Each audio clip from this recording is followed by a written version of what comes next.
大家好，我是浅浅。有朋友说我很久不分享我去剪花的视频了，因为最近很忙，也没有什么时间去剪。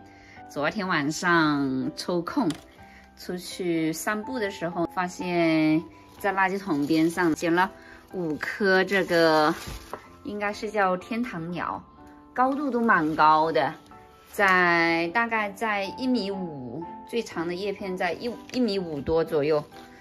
我看它这个好像长得还不错，因为最近天气也变暖和了，它这种是属于热带植物，所以呢，我看一下它这个根系好像也还不错。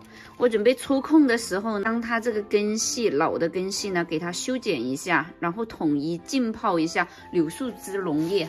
尽管它这个状态不是很好，很多叶片都破了，东倒西歪的。我准备只要它有根在，现在马上夏天了，气温上来了，让它长出新的叶片，应该还蛮不错的。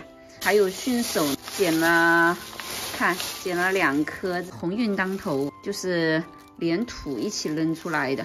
为什么要捡？我就是发现它这个边上有这个小侧芽，然后看这个还蛮好的，还带了一个小盆。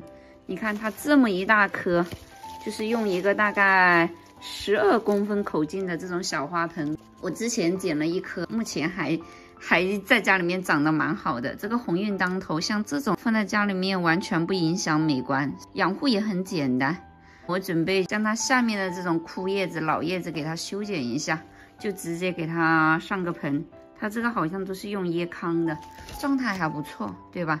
又是收获满满的一天，觉得剪的还蛮好玩的，就是比较有成就感。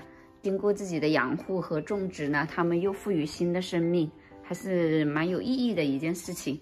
我是喜欢养花种菜的浅浅，如果喜欢我记得点赞、收藏、转发、分享出去，谢谢大家，我们下个视频再见，拜拜。